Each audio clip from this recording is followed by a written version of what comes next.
Alors ça c'est intéressant, c'est pas une perle mesdames, messieurs, mais on va lire ce papier parce que je trouve que c'est intéressant qu'on s'y arrête. La dissolution a coûté plus de 28 millions d'euros à l'Assemblée nationale, plus de 130 députés n'ont pas été réélus, leurs collaborateurs ont tous été licenciés.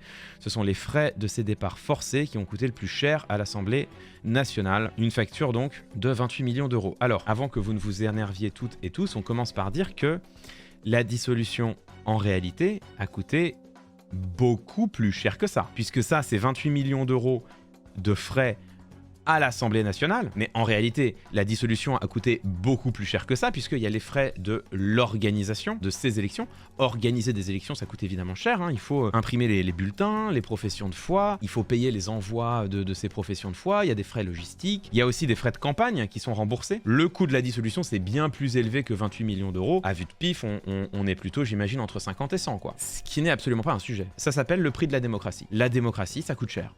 Ah oui, organiser une élection, ça coûte cher. Je pense qu'il vaut beaucoup mieux que l'État français dépense de l'argent pour que les citoyennes et les citoyens puissent s'exprimer si le président de la République pense que c'est nécessaire, plutôt que de se priver d'une élection au motif que ça coûte cher. Hein. Vous imaginez un président qui dirait « Françaises, Français, les résultats des élections européennes sont clairs. Ils montrent une défiance à l'égard de ma majorité et du mouvement que j'incarne. Selon toute légitimité démocratique, je devrais donc maintenant redonner la parole au peuple en dissolvant l'Assemblée nationale pour que vous puissiez vous exprimer et le cas échéant, que vous puissiez changer la majorité qui va gouverner. Mais je ne le ferai pas.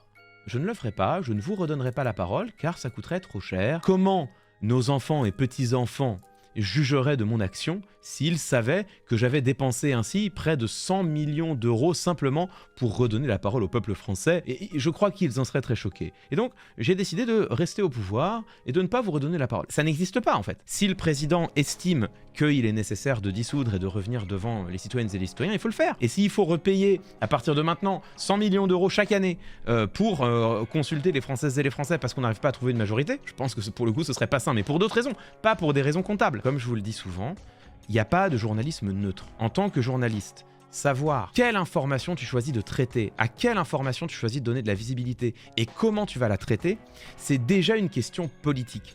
Et là, pour moi, cette information-là, quand bien même c'est une information, c'est pas forcément nécessaire d'en faire un papier. Quand bien même le papier de France Info, il est neutre, hein. Mais faut-il donner de la visibilité à cette information, sachant très bien ce que les gens vont en penser, sans le décryptage qui va avec? Vous interrogez n'importe quel politiste, n'importe quel docteur en sciences politiques ou même docteur en droit, ils vous diront tous exactement la même chose que moi. Vous voyez ce que ça donne derrière chez Charente Libre? On connaît le prix exact de la dissolution surprise par Macron, et c'est très très élevé. Ce que je trouve grave ici, c'est qu'on alimente la défiance des citoyens à l'égard des représentants politiques pour les mauvaises raisons. Que les citoyennes et les citoyens nourrissent de la défiance à l'égard de leurs représentants, je pense qu'il y a de bonnes raisons de le faire, mais ça, c'est pas la bonne, quoi. C'est le prix de la démocratie, tout simplement. Je suis pas le dernier à hurler quand j'estime que Emmanuel Macron commet un déni de démocratie, mais c'est pas parce qu'Emmanuel Macron prend une décision que, par principe, elle est scandaleuse. Sinon, si vous en venez à dire « ça vient de Macron, c'est forcément déconnant », bah là, vous abdiquez tout esprit critique, en fait. Et c'est pas parce que sur ce point-là, on dit « navré, mais pour moi, là, il y a aucun problème, et c'est plutôt faire ce reproche qui est un problème », c'est pas pour ça qu'on souscrit à la politique macroniste. Soyez maître de votre jugement, et au contraire, être capable de reconnaître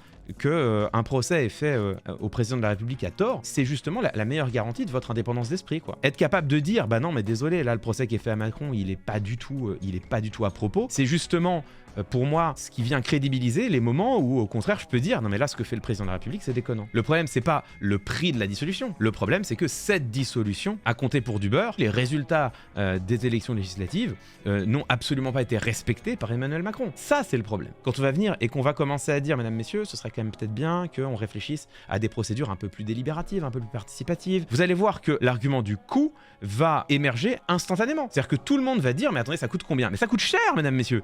Une démocratie délibérative, ça coûte très cher. Si vous commencez à reprocher à la dissolution d'avoir coûté des dizaines de millions d'euros, en fait, à moins d'être incohérent, vous serez obligé de souscrire aux critiques qui émergeront quand on commencera à parler d'une démocratie participative. La démocratie, elle coûte de l'argent, mais je crois qu'elle rapporte beaucoup plus que ça, c'est de la souveraineté populaire. Le problème, c'est que là, ça a coûté de l'argent, ça n'a absolument pas redonné au peuple sa souveraineté.